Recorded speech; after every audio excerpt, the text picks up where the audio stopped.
یہ راہ ہدایت بیان ہے، یہ راہ ہدایت بیان ہے۔ مزید نئے بیانات سننے کے لیے چینل راہ ہدایت بیان کو ضرور سبسکرائب کریں۔ بقول مولانا اظہار الحسن صاحب رحمۃ اللہ علیہ کے کہ اللہ تعالیٰ جب کسی علاقے میں خیر کو زندہ کرنا چاہتے ہیں تو خیر والوں کو خیر کے کام کے لیے قبول کرتے ہیں، یعنی وہاں پر اللہ تعالیٰ کوئی نہ کوئی اجتماع کرواتے ہیں۔ اجتماع بزرگوں اگر محنت کے ساتھ میں ہوں تو اس سے ہدایت پھیلے گی۔ ہم نے کئی مرتبہ یہ بات سنی ہے کہ عمومی ہدایت کا ظہور کسی نہ کسی عمومی اجتماع سے ہوگا۔ حضور پاک صلی اللہ علیہ وسلم کے ہم اجتماعات دیکھیں، ابھی نظام الدین کے اندر میں پیر کے دن مولانا یوسف صاحب نے اجتماع کی محنت بتلائی کہ اجتماع کی محنت کیسے ہوتی ہے، کہ ہم اور آپ حضور پاک صلی اللہ علیہ وسلم کے اجتماعات دیکھیں، صحابہ کرام کے اجتماعات دیکھیں کہ ان اجتماعات کے اندر میں ہم کو انفرادی دعوت کا اہتمام ملے گا اور جذبہ ہدایت ملے گا اور راتوں کا رونا ملے گا۔ مولانا جیسا رحمۃ اللہ علیہ فرمایا کرتے تھے اجتماعات ہمارے کام کا موضوع نہیں ہے اور صحیح رخ پر نہ ہونے کی وجہ سے بجائے نفع کے نقصان ہوگا۔ اس لیے ہمارے کام کے اندر میں جو ادنا درجہ ہے وہ اجتماعات اور جلسے ہیں، اور درمیانی درجہ وہ چلنا پھرنا، ملاقاتیں کرنا، ہر ایک کو متوجہ کرنا، ہر ایک کی فکر کرنا، کوئی گھر نہ چھوٹے، کوئی فرد نہ چھوٹے، اور اعلیٰ درجہ ہمارے کام کے اندر میں بزرگوں وہ راتوں کا رونا ہے۔ تمام اجتماعات کے اندر میں چاہے بدر ہو، چاہے احد ہو، خندق ہو، حمراء الاسد ہے، حنین ہے، جتنے اجتماعات ہیں، اور اجتماعات کے اندر میں آپ کو حضور پاک صلی اللہ علیہ وسلم کا رونا ملے گا کہ غزوات کی راتیں اللہ کے وسلم کی عبادت میں، جاگنے میں، رونے میں گزری ہیں۔ اس لیے ہمیں اپنے اجتماع کو اجتماع بنانا ہے، نظم ہو جائے، بہترین پنڈال کا انتظام ہو جائے اور ساری چیزوں کا انتظام ہو جائے۔ بزرگوں اس کا نام اجتماع نہیں ہے۔ ہمارے بڑوں کو اس بات کی بڑی فکر ہے کہ ہمارے اجتماعات نہج سے ہٹتے جا رہے ہیں، اس کے لیے ہمیں اپنے اجتماعات کو رسومات سے، رواج سے بچانا ہے۔ مولانا الیاس رحمۃ اللہ علیہ فرماتے تھے کہ میں اس کام کو رواج سے بچانا چاہتا ہوں، تو رواج سے بچا کر اپنے اجتماعات کو حقیقت پر لانا ہے، کہ جیسے آپ صلی اللہ علیہ وسلم نے، صحابہ کرام نے اجتماعات کیے ہیں بزرگوں، ایسے ہی ہمیں بھی اجتماعات کرنا ہے۔ حافظ صاحب فرماتے تھے رحمۃ اللہ علیہ کہ مسجد کی تعلیم کا اہتمام کرنا یہ اجتماع کی محنت ہے، اس کو تو ہم محنت ہی نہیں سمجھتے بزرگوں، کہ مسجد کی تعلیم کا اہتمام، گھر کی تعلیم 5 اعمال کے ساتھ، اور ہماری مسجدیں 24 گھنٹے اعمال دعوت اور اعمال عبادت سے آباد ہو جائیں، یہ اجتماع کی محنت ہے بزرگوں۔ بقول مولانا یوسف صاحب رحمۃ اللہ علیہ کے اگر اجتماع سے ایک فرد بھی گھر پر واپس جا رہا ہے تو ہمارا اجتماع ناکام ہو گیا۔ اس لیے بزرگوں محنت ہے کہ اجتماع سے پہلے اجتماع کی جم کر زمینی سطح پر محنت کی جا رہی۔ فرانس کے اندر میں ایک جماعت حضرت نے بتلائی مولانا یوسف صاحب نے کہ فرانس کے اندر میں ایک جماعت ہے، جماعت الحصیر، چٹائی والی جماعت۔ یہ چٹائی لے کر پھرتی ہے، وہ محنت کرتی ہے، جہاں خالی جگہ مل جائے، جہاں کچھ تھوڑا سا جگہ مل جائے وہاں پر چٹائی بچھا کر کام شروع کر دیتے ہیں۔ یہ چٹائی والی جماعت کی برکت سے فرانس کے اندر میں کئی مسجدیں بن گئی اور آباد بھی ہو گئی۔ تو بزرگوں اصل میں تو میدان میں پڑھ کر کام کرنا ہے، میدان میں پڑھ کر کام کرنا ہے۔ خندق کے موقع پر اللہ کے نبی صلی اللہ علیہ وسلم نے فرمایا انا نازلون، میں اترتا ہوں. ذمہ داروں کے بغیر میدان میں اترے بزرگوں کام نہیں ہوگا، کام نہیں ہوگا جب تک کہ ہم میدان میں نہیں اتریں گے. اور جب تک کہ بزرگوں ہم اپنے آپ کو محنت پر نہیں ڈالیں گے تب تک بزرگوں اجتماع کا صحیح رخ قائم نہیں ہوگا. اور جو مقصود ہے بزرگوں ہر فرد کو ہدایت ملے، ہر فرد جو ہے وہ اعمال پر آ جاوے، ہر فرد اللہ کے راستے میں نکلنے والا بن جائے، 100% خروج زندہ ہو جائے. یہ بغیر محنت کے نہیں ہوگا بزرگ. اس کے لیے ہمیں جم کر محنت کرنی ہے، اپنے آپ کو محنت میں ڈالنا ہے. حافظ صاحب فرماتے تھے کہ اصل جو محنت ہے وہ مقامی محنت ہے، اصل مسئلہ مقامی محنت کا ہے. اور مقامی محنت میں بھی روزانہ کی محنت یہ اصل محنت ہے.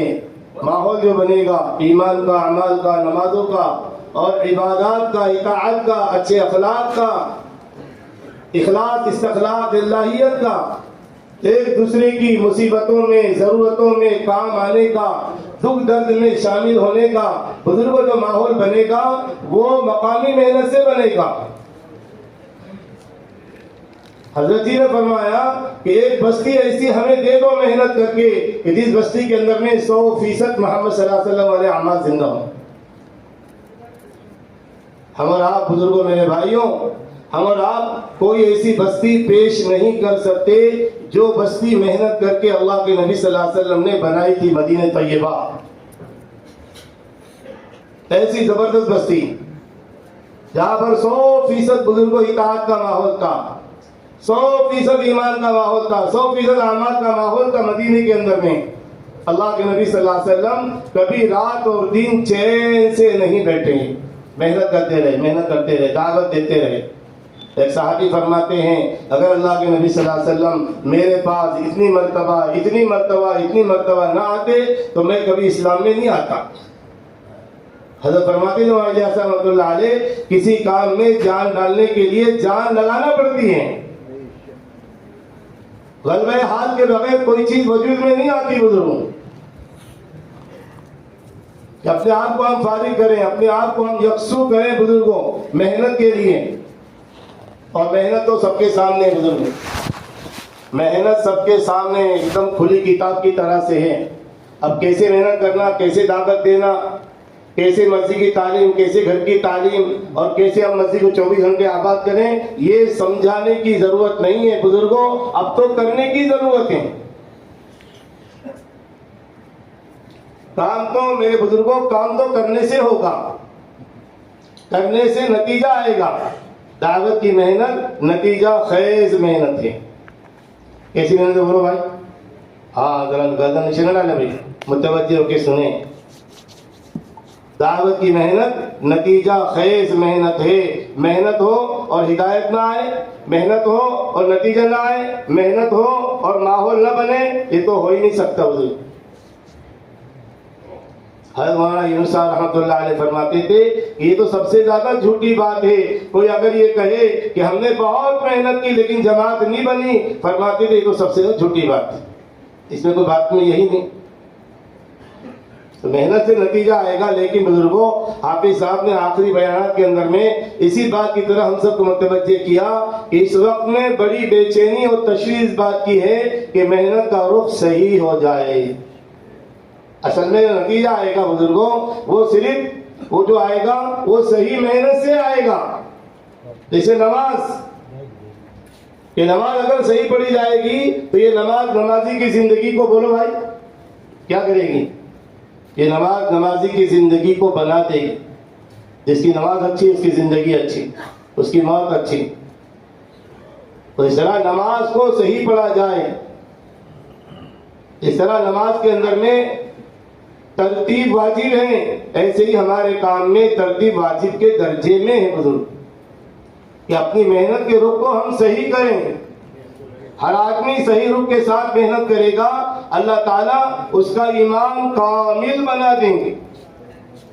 حافظ صاحب بار بار یہ بات فرماتے تھے کہ مقامی محنت کے ذریعے سے ہر ایمان والے کا ایمان کامل بنے گا.